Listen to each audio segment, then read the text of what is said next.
A paz do Senhor Jesus, o Cristo. Eu sou o evangelista Daniel Araújo e hoje eu estou aqui com vocês na pré-aula, lição de número 8, uma revista muito importante destinado a assuntos familiares. E desta vez, nessa lição, vem falar sobre relacionamento entre pais e filhos. Um tema muito bacana, acompanhe comigo até o final, conto com a sua presença. Mas antes, se inscreva no canal, acione o sininho de notificações e seja sempre atento e recebendo as informações do canal ADMP TV, o canal da Igreja Assembleia de Deus Missão aos Povos, que além da EBD, a pré-aula, traz um conteúdo de transmissão de cultos, um vasto conteúdo para edificação e proclamação da Palavra de Deus. Então, conto com você até o final dessa lição, 30 minutinhos aí no máximo, para a gente refletir e esclarecer alguns tópicos dessa lição tão importante. Vamos lá?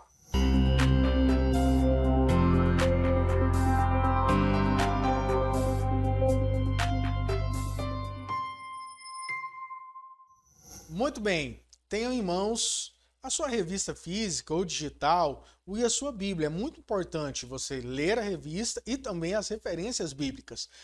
Melhora a capacidade cada vez mais de absorção desse conteúdo, tá? Então, muito importante essa dica. Lição de número 8. Essa lição refere ao dia 21 de maio de 2023, a importância da paternidade na vida dos filhos.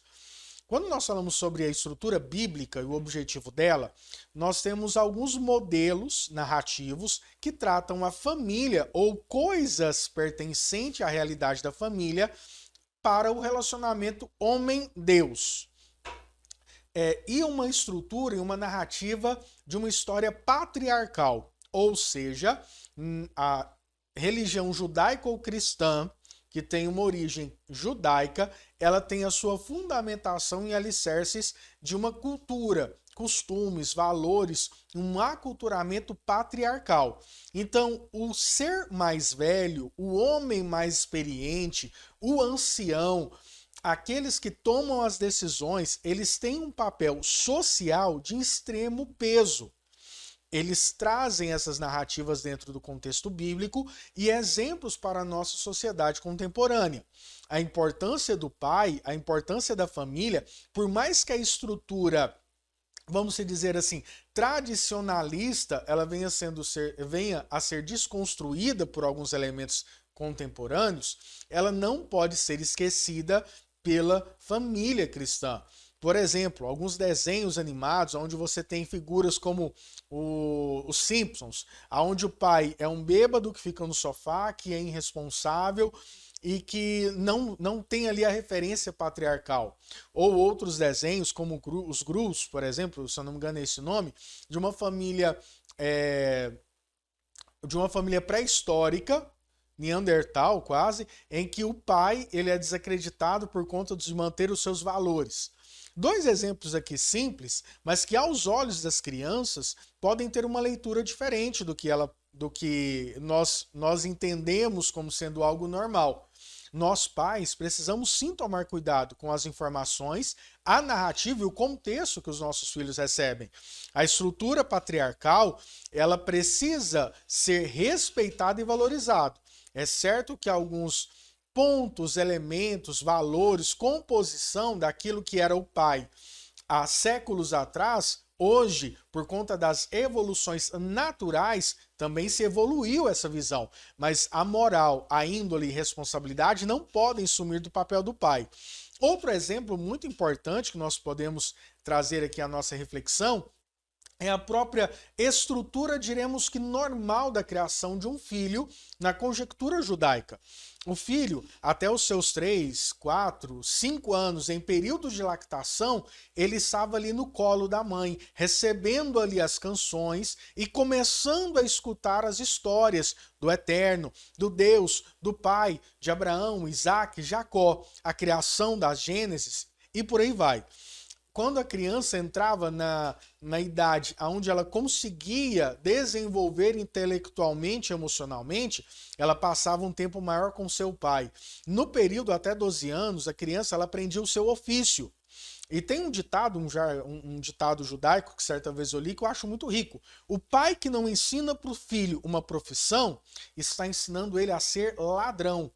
a importância que é a transmissão de valores e também de ofício dentro da cultura bíblica. Quando nós olhamos personagens como o próprio Paulo, que tem uma narrativa enorme quanto ao seu ministério, a capacidade intelectual, bíblica e teológica, ele tinha um ofício de onde ele muitas vezes tirou o seu sustento, que era construtor de tendas. De onde vem esse conhecimento, essa habilidade? Do seu pai. Jesus, no relacionamento com José, enquanto vivo, ele também aprende a carpintaria. E vários outros, quando Jesus convida os seus 12, alguns pescavam, outros cuidavam de outros afazeres econômicos e sociais que eles herdavam de seus pais. Os grupos, os anciãos mais antigos, se reuniam na entrada da cidade e muitas vezes naquela reunião se formava um tribunal de julgamento de causas. Isso dentro de costumes antigos do judaísmo. E as narrativas bíblicas também trazem contextos sobre estar na porta da cidade, ouvir os senhores na porta da cidade. É importante que a transmissão oral do saber teológico e bíblico acontece dentro do costume judaico. Estudiosos mostram que o conhecimento do Deus de Abraão, Isaque e Jacó foi tão grande na transmissão oralizada da cultura judaica dos anciãos para as crianças mais novas, que durante 400 anos, mesmo vivendo como escravos, eles não perderam valores, princípios e a história judaica. É importante nós valorizarmos esses pontos. E estudiosos descobriram perto ali aonde estima que foi o acampamento judeu dentro do Egito, no período do cativeiro, elementos que podem trazer a continuidade da história. A Páscoa, por exemplo, existe um costume em que os anciãos trazem as crianças, trazem os filhos mais novos e explicam os elementos que estão na mesa. Então existe algo pedagógico, andragógico no elemento da ceia. Os cálices, as ervas amargas, o suco, o vinho, melhor dizendo, o cordeiro. Existem ali elementos da narrativa histórica que são vinculados a um hábito de alimentação, em que os anciãos explicam para os mais novos o que significa cada elemento, o que significa a adoração a Deus a partir daquele alimento.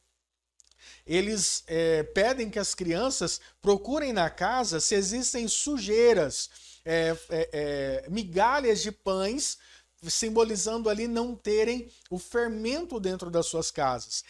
Esse contexto acolhedor, essa família, esse contexto patriarcal, ele faz parte da narrativa bíblica. E uma narrativa que é histórica. Então, há fundos de verdade, há elementos primordiais que nós temos que valorizar. E quando nós estudamos pensadores contemporâneos como Piaget, Vygotsky, que são precursores e referenciais da parte da pedagogia, olhando para um olhar mesmo da primeira infância, o relacionamento familiar ele é extremamente importante, não somente para a transmissão do saber, mas a transmissão da cultura, a transmissão de princípios e valores. A escola ela vai educar naquilo que é o aprendizado tecnicista, é o aprendizado científico, o aprendizado de emoção, de controle emocional, de fraternidade, responsabilidade, ética. Isso se acontece em casa, acontece com você pai e com você mãe. Ah, Daniel, mas existem as ciências da ética. Sim, estudamos ela como um elemento científico, mas a prática e o desenvolvimento da prática ética acontece pela transmissão dos pais, pela transmissão do pai e da mãe durante o desenvolvimento da criança. A psicologia também mostra que existem momentos do desenvolvimento da criança em que a referência materna ela tem um expoente maior e depois o desenvolvimento moral, cívico, social, a índole é criada pelo relacionamento paterno. Caímos já numa grande situação. O Brasil, quando existe divórcio, normalmente a criança, na sua maioria, fica com a mãe. E o pai ele tem um relacionamento de final de semana. pai não pode ter relacionamento de final de semana. Final de semana você tenta compensar a ausência com vários outros atrativos, guloseimas e brincadeiras. Mas você precisa desenvolver o papel de pai e a mãe papel de mãe. Então essa ruptura dentro da família é um grave sinal e um problema futuro no desenvolvimento psicossocial das nossas crianças. E nós já estamos vivendo isso em alguns momentos por conta da fragilização da família. Ah, o crente briga para que não tenha divórcio, o crente é ultrapassado, é arcaico, e várias críticas por conta da nossa defesa ao casamento.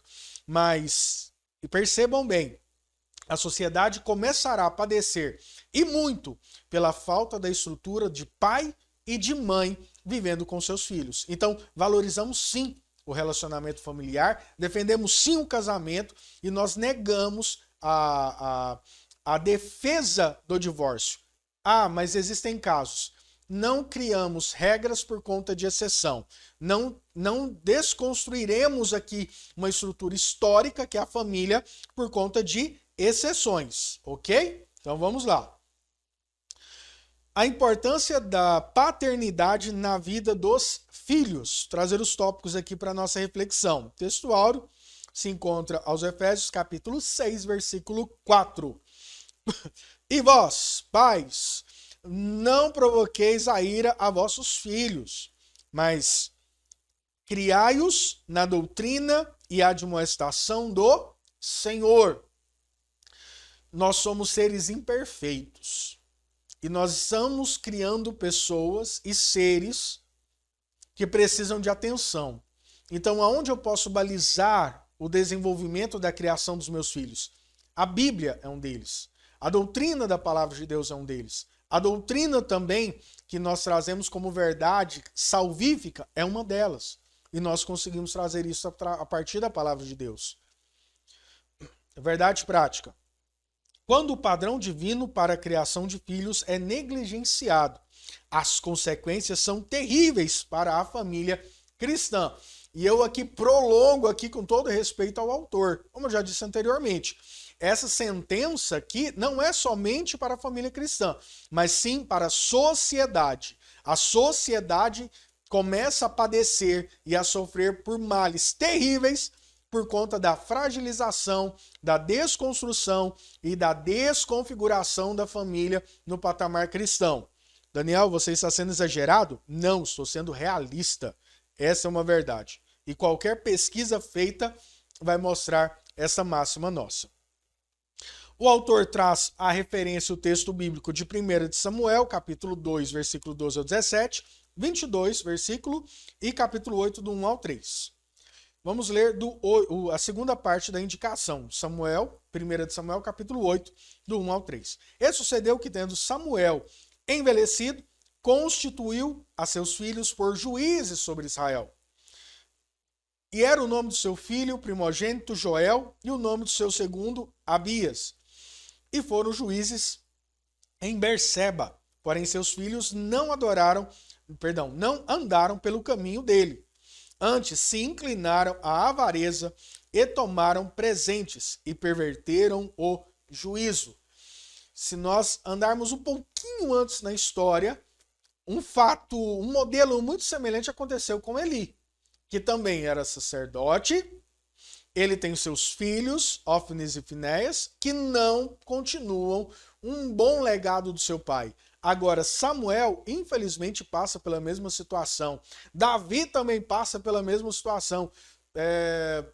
Ou pensando em outros momentos históricos, Salomão também passa pela mesma situação. Os filhos não conseguem continuar traçando caminhos que honram a Deus como seus pais fizeram.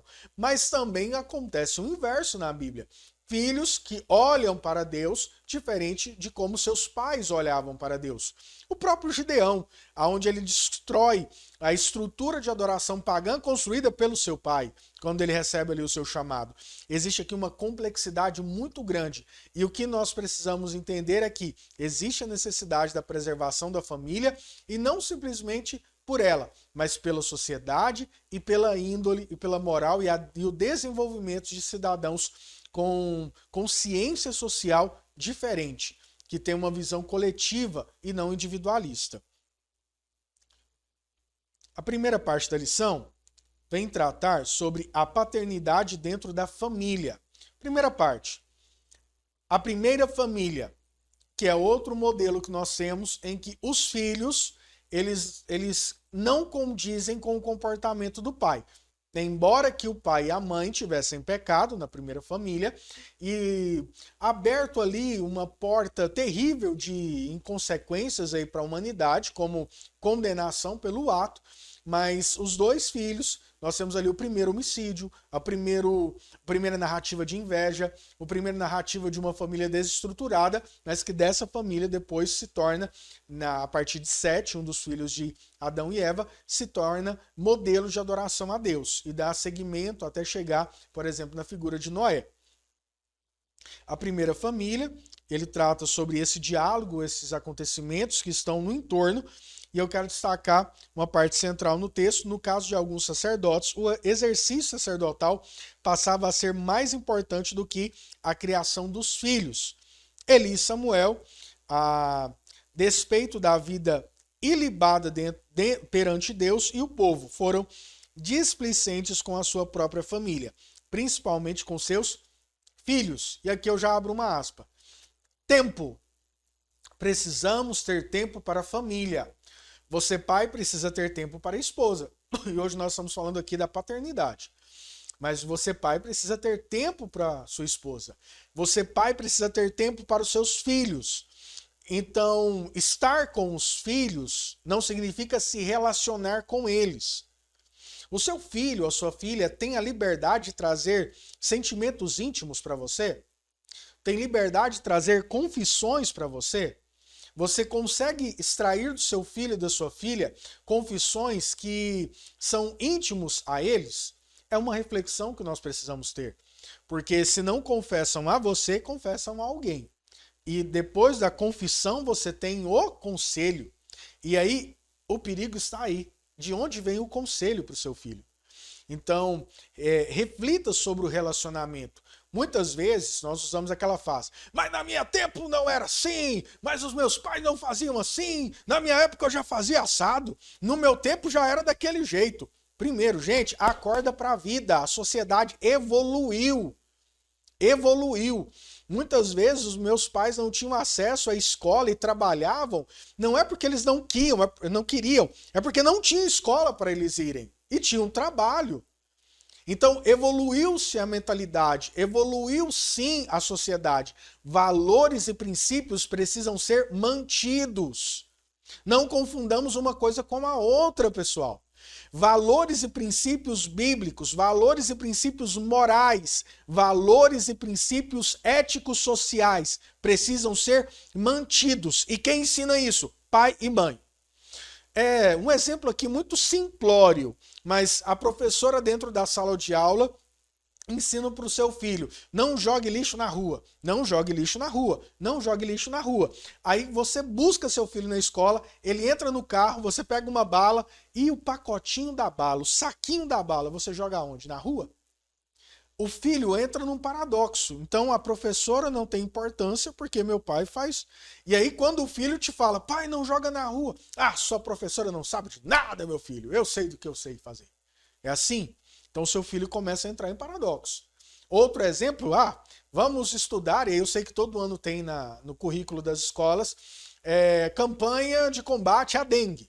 Aí a professora passa uma semana e eles se vestem de mosquito da dengue. Aedes aegypti para cá, Aedes aegypti para lá. Aí chega em casa, o pai não tira o lixo do quintal. Teve algum valor? Existe uma ambiguidade muito grande nisso que é negativa. E preciso ter tempo, e tempo de qualidade. Não é quantidade, é qualidade. Ore com seu filho. Construa o momento das refeições como uma mesa sacerdotal de adoração a Deus. Não intocável, não. É uma mesa em que o sacerdote pai, ele consegue conduzir uma adoração a Deus, uma oração. Como que seu filho vai entender aquilo que é inexistente aos olhos humanos, mas existente aos olhos espirituais, a partir do exemplo do pai e mãe.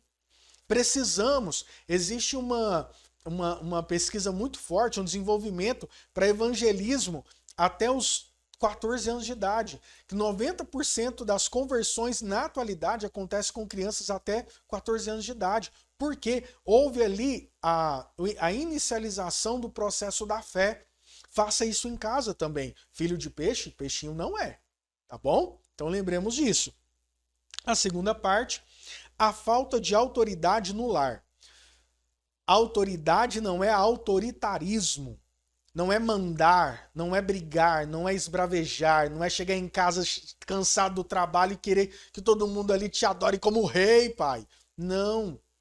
Autoridade parte do princípio do reconhecimento de autoridade e não do medo de autoritarismo. Desenvolva no seu filho o reconhecimento da autoridade que você é, da autoridade paterna. Mas cabe a você uma cruz de você carregar realmente, eu sou pai. Então, o que é ser pai? Eu acordo 6 horas da manhã todo dia para pegar um ônibus, andar no ônibus 1 hora, chegar no trabalho, trabalhar até às 5, e o ônibus atrasa, eu chego em casa às 8 horas da noite, aí eu tenho que ir no culto no meio de semana, eu tenho escola dominical, e vá na escola dominical, e eu tenho que ir no culto à noite. Minha vida é difícil, ser pai é difícil. Sim, é difícil. Se alguém te apresentou algo diferente, mentiu para você. E seja pai. E seja pai. Esse é um sacrifício necessário. Muitas vezes nós deixamos o nosso filho de lado e aí quando ele vem para conversar, brincar, não, meu filho, toma um celular aí, assiste. Não, pai. Não. Tá difícil, tá cansado, trabalhou o dia inteiro, carro estragou, conta chegando e no trabalho você não tá difícil ali com alguém? Sim, mas seja pai. O seu filho não tem nada a ver com a sua empresa, com o boleto que você fez. Não tem. Ele é filho e precisa ser tratado e cuidado como filho. Então, infelizmente, e aí eu linko essa questão da falta de autoridade doméstica com a falta de reconhecimento de autoridade da geração em que nós estamos vivendo. Existe uma dificuldade muito grande em reconhecimento de autoridades. Se eu não reconheço autoridade, eu não sei ser autoridade. Então, entenda, existe uma diferença drástica entre autoritarismo e autoridade. O autoritarismo, ele é imposto. A autoridade, ela é conquistada. Então, seja um líder que conquiste o sentido da autoridade, mas não seja autoritarista. Os problemas de uma paternidade ausente. Falamos de tempo, falamos de relacionamento. Não deixe chegar muito distante para você ver que você tem um ser estranho em casa. Você não sabe quem é seu filho. Você tem mais relacionamento com um colega de trabalho, o irmão da igreja, do que com seu filho. Vamos começar a relacionar isso. Vamos começar a entender isso. Calma, eu tenho mais prazer de estar com um colega de trabalho ou com um irmão da igreja do que com meu filho. Tá errado. Vou repetir, tá errado. Eu tenho que ter prazer em me relacionar com os meus filhos. Eu preciso ter saudade de estar com os meus filhos. Mas eles estão desobedientes.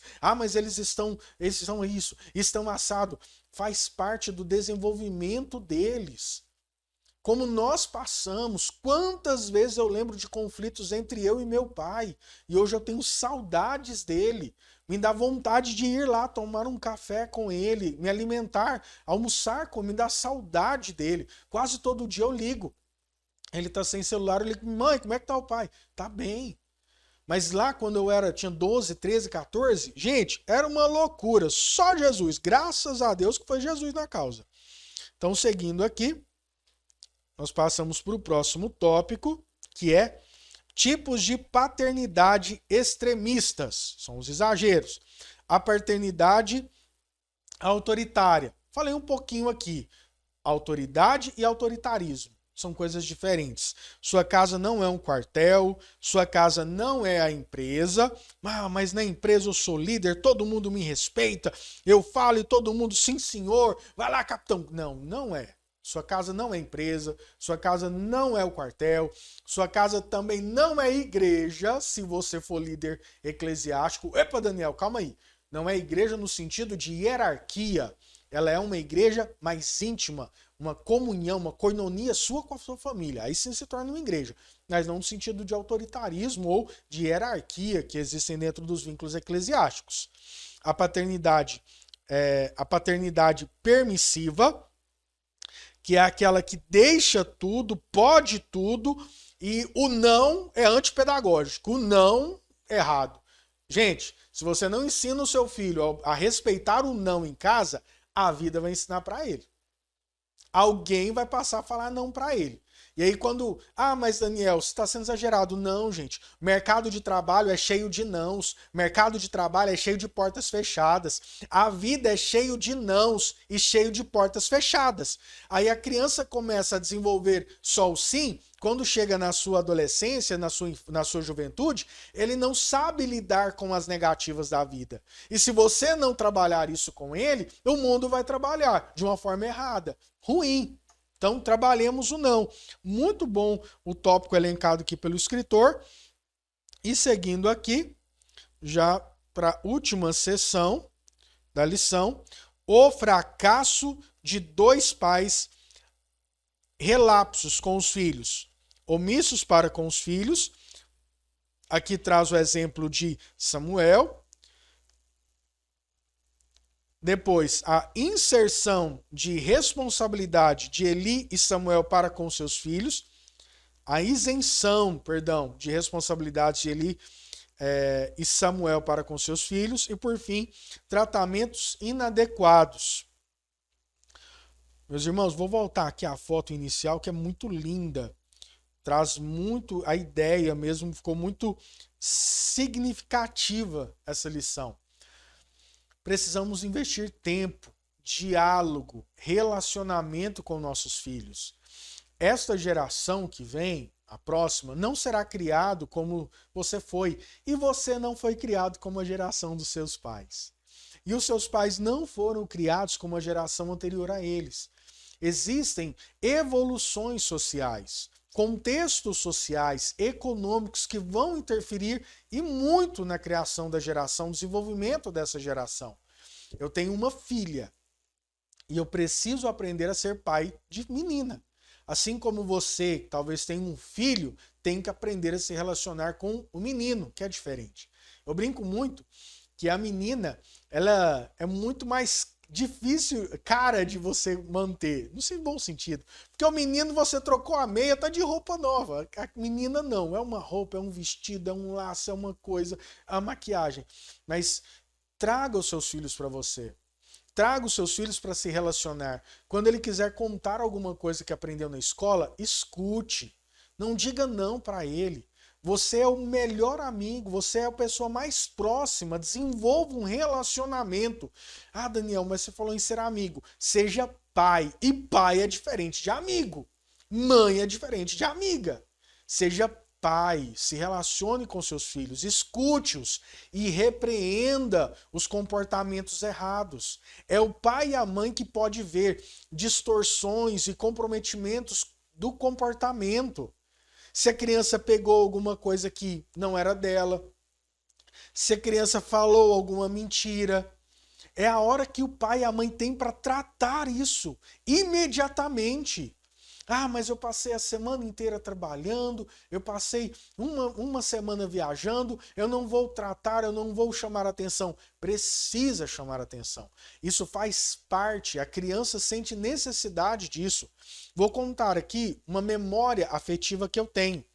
Uma vez eu era criança e há pouco tempo eu confirmei esse relato com meu pai para ver se não era coisa da minha cabeça. Eu era criança, estava no cultinho e eu saí com diversos giz de cera no bolso. Quando meu pai me recebeu na porta da igreja, ele perguntou: aonde você pegou? Eu não falei. Ou eu falei que a professora disse? Ele disse: calma aí. Foi comigo até a sala dessa professora da escola dominical e perguntou: você deu para o Daniel ou o Daniel pegou? Aí a professora, toda sem jeito, falou: não era para levar não, mas já que ele levou, pode deixar com ele. Meu pai falou: não é dele. Eu lembro, eu tenho uma memória muito forte disso. Eu tirando do meu bolso e devolvendo para a professora de escola dominical, escola bíblica. Era um culto à noite. E outro dia eu sentei com meu pai e relatei esse caso. E ele falou: meu filho, eu lembrei disso, realmente aconteceu dessa forma. Eu deveria ter 5, 6 anos, não sei. E isso me marca até hoje. Eu lembro até a ponto de trazer esse testemunho para vocês. Então, as crianças, quando elas fazem alguma coisa, precisam ser corrigidas sim, mas com amor, com carinho, com afetividade. Nunca distancie seus filhos, traga-os para perto de você. E se essa semana foi difícil, dá um abraço nele, só um abraço, depois vocês conversam. Amém? Muito obrigado por ter me acompanhado esses 30 minutinhos aqui. Sou apaixonado por vocês. Fico muito feliz de estar aqui trazendo essas reflexões. Deus abençoe a Escola Bíblica, abençoe você, professor, você, aluno, e parabéns à DMPTV por esse projeto tão magnífico. E todos que trabalham aqui nos bastidores, que desenvolvem esse trabalho tão magnífico, parabéns. Deus esteja abençoando grandemente. A paz do Senhor Jesus, o Cristo.